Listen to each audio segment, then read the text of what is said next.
देखो कल जो मैंने क्लास दी है वो क्लास 4-5 दिन बाद मैं डिलीट कर दूंगी, क्योंकि एक्स्ट्रा लेक्चर है अनावश्यक उसमें, है ना। एडिट या तो करूंगी, अगर हो जाएगा तो ठीक है, तो पूरा डिलीट कर दूंगी, बहुत ज्यादा उसमें कुछ है भी नहीं। तो अभी हम देखो बेरेट पे ही चलेंगे, क्योंकि आर्टिकल 1 टू लेकर 30 जब तक ये नहीं समझ जाओगे तब तक तुम इंडियन कॉन्ट्रैक्ट एक्ट नहीं समझ सकते। ओके, और जब ये समझ जाओगे देन क्या कहते हैं, तब क्वेश्चन आंसर जब करोगे तो बहुत अच्छे से समझ में आएगा। ठीक है, क्योंकि यही सारे सेक्शन आर्टिकल ही क्वेश्चन आंसर में रहते हैं, बट अलग अलग तरीके से अलग अलग क्वेश्चन में रहते हैं। ठीक है, चलो एक बार फटाफट रिवीजन कर लेते हैं। 1 मिनट, हाँ 1 मिनट, बेरख पे चलते हैं, फटाफट उसका रिवीजन कर लेते हैं। जब क्लास तुम लोग की कट होगी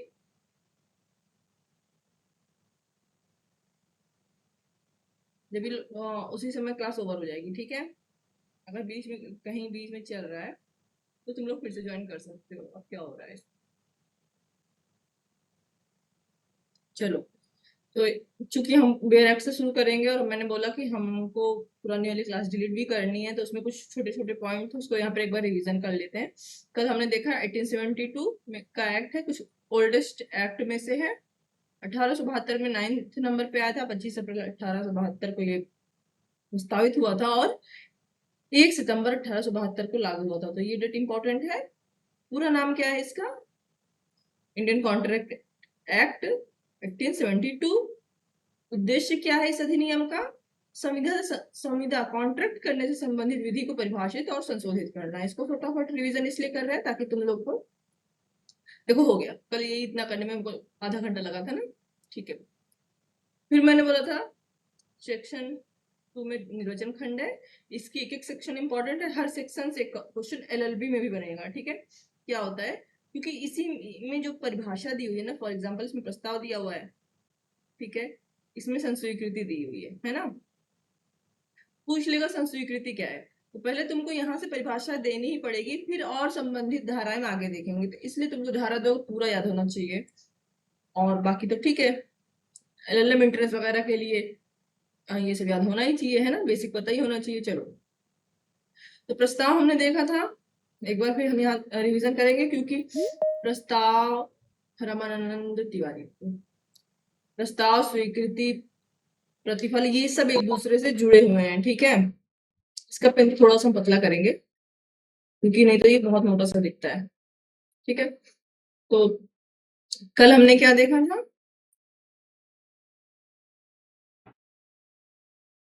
न्यूटन पे चलते हैं। ठीक है, कल हमने देखा था सेक्शन 2A जिसमें प्रस्ताव था, प्रपोजल। ठीक है, अब मैं यहाँ पे एक मैप बनाऊंगी और मैं जितना भी सेक्शन आगे बताऊंगी वो सब उसी एक मैप पे कर रखूंगी। याद ये रखना है तुम लोगों को, मतलब यहाँ पे जो एग्जाम्पल दूंगी उसी एग्जाम्पल पर, और जो मैं एक्स्ट्रा बचूंगी उसको मैं इरेज कर दूंगी। ठीक है, एक व्यक्ति है एक्स, वो क्या करता है, वाई से किसी कार्य को, देखो ये आवश्यक तत्व है, जो मैं एक्स्ट्रा नहीं लिख रही हूँ इसको। ठीक है, ये आवश्यक तत्व परिभाषा में हमने पढ़ा था, किसी कार्य को करने या करने से प्रविरत रहने, मतलब रोकने के लिए अपना आशय किसे बताता है, अपना आशय। इंटेंशन क्या है इसका, एक्स का कुछ आशय है कि इसका कोई काम है जो किया तो किया जाए, या तो हो रहा है उसको रोक दिया जाए, किसके द्वारा, वाई द्वारा, और वाई उस पर अपनी सहमति दे। ठीक है, जैसे ही ये अपना आशय वाई को बताता है, एक्स ने क्या कर दिया है, प्रस्ताव कर दिया है। ठीक है, तो सेक्शन 2 सबसे पहले आया ए, प्रस्ताव। ठीक है, प्रपोजल, सेक्शन 2A में था ये। ओके, फिर अगर वाई उसके इस प्रपोजल को स्वीकृत कर लेता है, ठीक है, कि ठीक है मैं तुम्हारा काम कर दूंगा, या जो तुम काम कह रहे हो कि इसको रोक दिया जाए, इसको रोक दूंगा, तब ये क्या कर ले रहा है, संस्वीकृति, एक्सेप्टेंस कर ले रहा है। ठीक है, कहाँ दिया हुआ है संस्वीकृति? देखो यहाँ 2B में दिया हुआ है। 2B में दो चीज दी हुई है।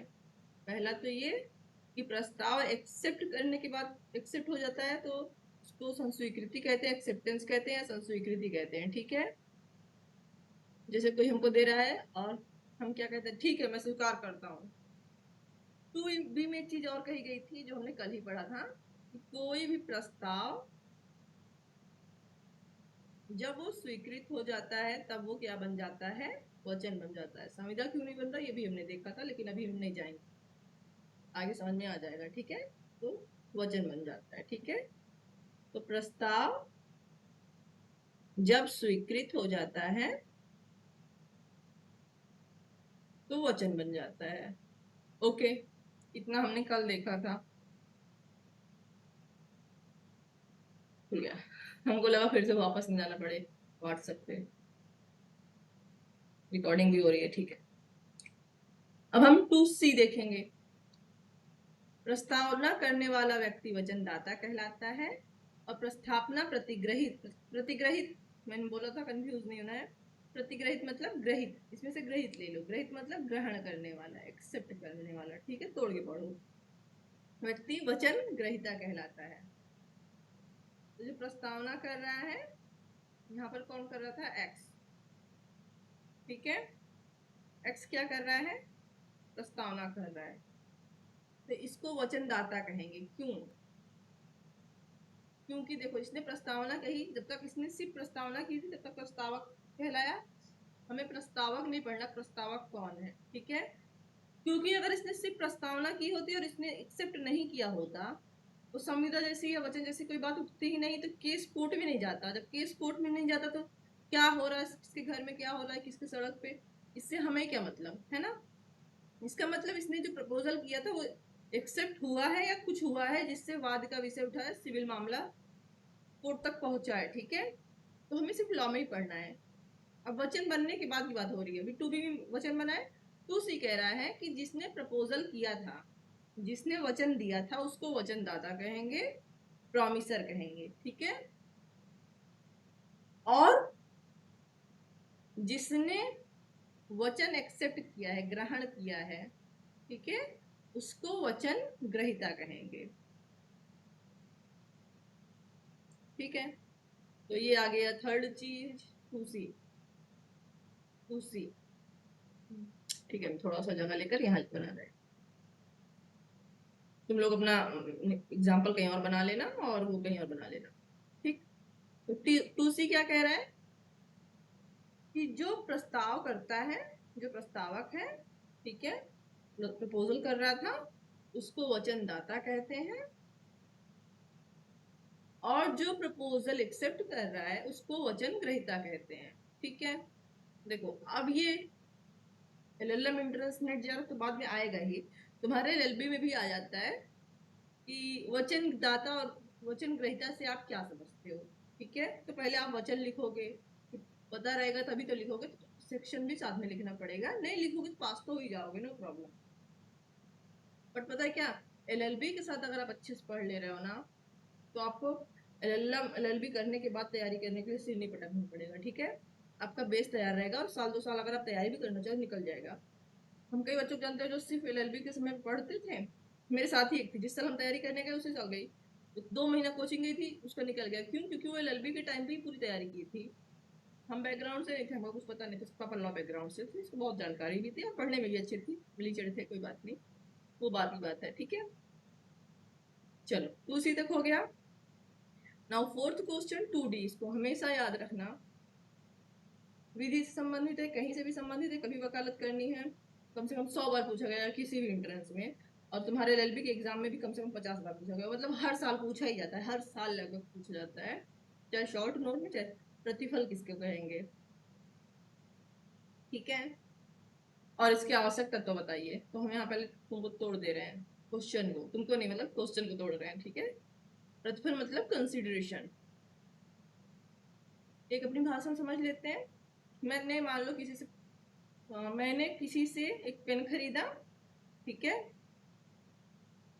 ओके, अब पेन, मैंने उससे पेन खरीदा तो उसने मुझे पेन दिया, दुकानदार से मैंने पेन लिया और बदले मेरी यस या नो कर दो कोई, क्योंकि मेरा मोबाइल मैंने बेटा बच्चा को दिया अपना, और देख नहीं सकती कि हो क्या रहा है। कोई हाथ ही उठा दो ऐसे। आवाज जा रही है?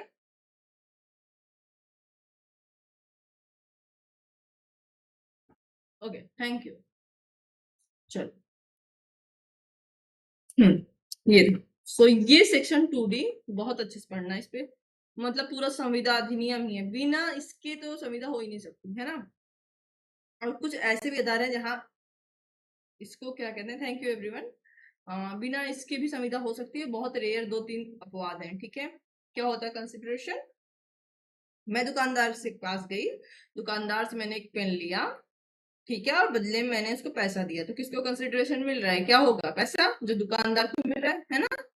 तो मुझे भी तो कुछ कंसिडरेशन मिला होगा, मुझे पेन मिली, ठीक है, दोनों पक्षकारों को कुछ ना कुछ बदले में मिल रहा है, ठीक है।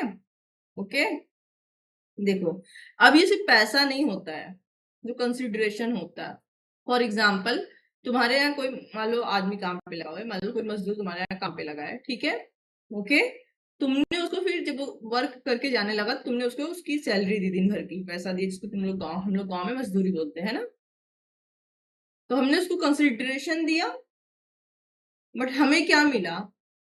हमें दिन भर उस पैसे के बदले उसका टाइम मिला, उसकी मेहनत मिली, ठीक है। प्लस एक प्रकार का कंसिडरेशन और होता है,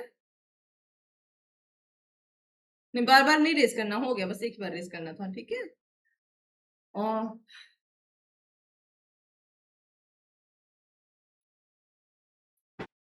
ओके, तो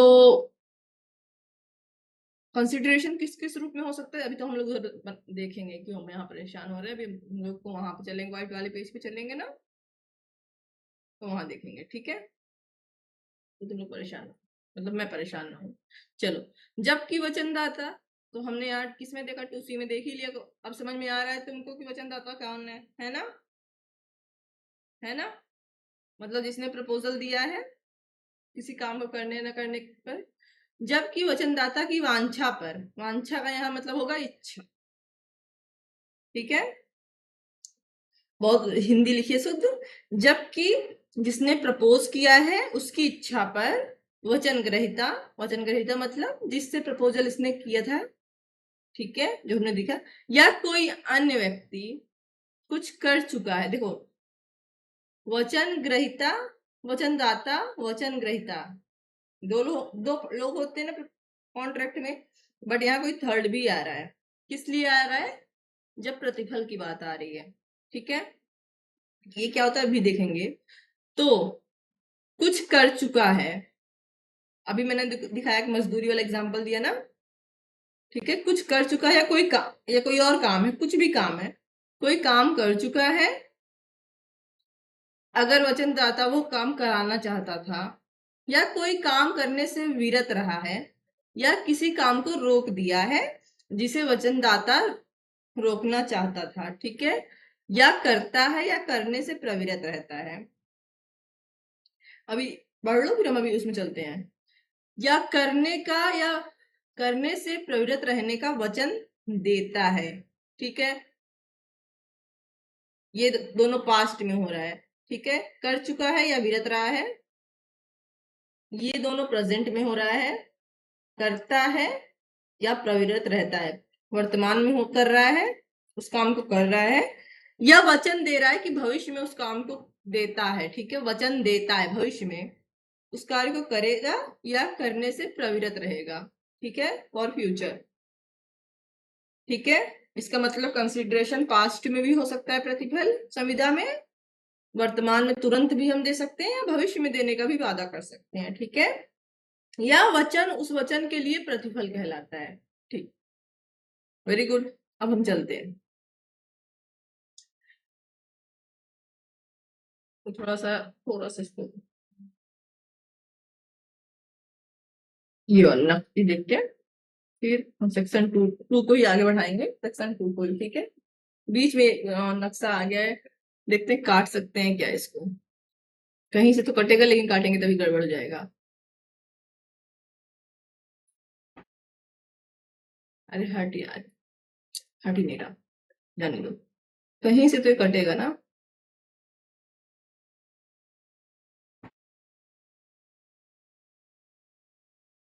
नहीं कट रहा, कुछ और ही आ जा रहा है, जाने दो। ये कट जाता तो इसको हटा के इसको माइंड मैप को आगे बढ़ा देते, आगे हम बता देंगे। चलो, तो पेन कहाँ गई? फिर एक पेन हम लोग एक कोई और कलर ले लेते हैं, ब्लैक कलर ले लेते हैं, ठीक है। चलो ये ले लेते हैं। अब देखो, कोई फ्री में किसी के बदले काम तो करेगा नहीं, ठीक है। इसमें हम गोचेंगे नहीं, नहीं तो ये गंदा हो जाएगा, हम बहुत जल्दी गंदा करते हैं, ठीक है। ये तो 2-3 महीने से पढ़ाते पढ़ाते साफ हो गया। शुरू वाला मेरा वीडियो देखोगे, अरे मैम कितना घटिया, गंदा सा लगता है देखने में, घटिया नहीं बोलेंगे, गंदा सा लगता है देखने में, ठीक है। Okay, sorry.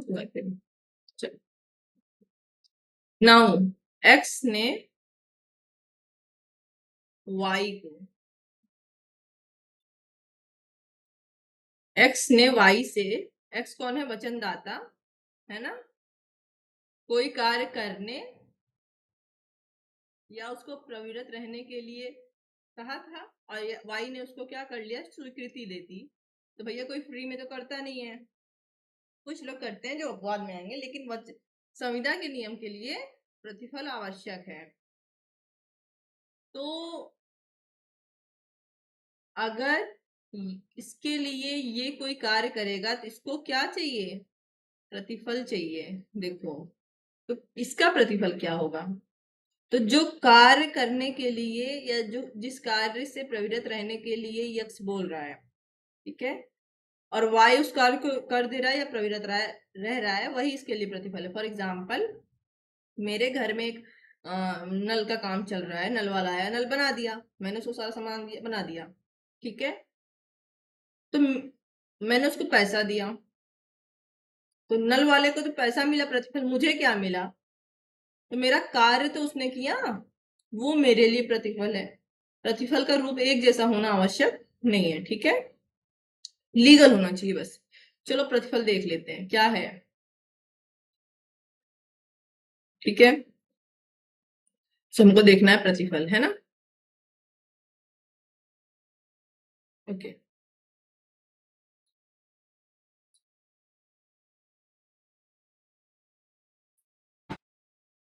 देखो ये वाला नोट्स कोई मांगना मत, क्योंकि ये एक ही पेज पे रहता है, और फिर हम हमसे अभी हमको ये इसको तुम लोग के लिए हम यूज कर रहे हैं ये वाला पेज, तो हमको सेकंड पेज ओपन करते नहीं पड़ रहा है इस पे, ठीक है। तो ये नोट्स में नहीं होगा, अगर हम भेज भी देंगे तो बहुत शॉर्ट में होगा, तुम लोग को जूम करके ही लिखना पड़ेगा, ठीक है। चलो, ओके, चलो। अरे यार ये हट नहीं रहा। ओके, कीप इट ट्रेस, लेकिन हट तो जा। तो सेक्शन 2D है ना, क्योंकि 2A में प्रपोजल था, 2B में एक्सेप्टेंस और वचन था, 2C में वचन दाता वचन ग्रहीता था, 2D बात करता है प्रतिफल की, और कहता है प्रतिफल मतलब, इसको याद रखना, कंसिडरेशन ही याद रखना तुम लोग, भले हिंदी मीडियम वाले हो, कंसिडरेशन, ठीक है। प्रतिफल, देखो इसको और अच्छे से, अगर हिंदी अच्छी नहीं लग रही है, फल मतलब कुछ कार्य, कुछ कर हमें फल मिलता है ना, कुछ हम करते हैं, अच्छा काम करते हैं तो अच्छा फल मिलता है, बुरा काम करते हैं तो बुरा फल मिलता है ना। और किसी कार्य के प्रति फल मिले हमें तो प्रतिफल हो गया, ठीक। तो क्या बोल रहा था? जब वचन दाता ने कुछ कहा, ठीक है, कोई कार्य करने को कहा या कार्य से प्रवृत्त रहने को कहा, ठीक है, और वचन ग्रहीता ने उस बात को माना, ठीक है, कार्य को करने को कहा तो कार्य संबंधित, और कार्य को नहीं करने को कहा तो कार्य को नहीं करने से संबंधित, या जो भी कहा, ठीक है, जिस प्रकार से भी कहा, लीगल काम था, ठीक है, तब कंसिडरेशन बनेगा। कंसिडरेशन कैसे होता है देखो, तो जब वचन ग्रहीता, कौन ये, ठीक है, जब वचन ग्रहीता,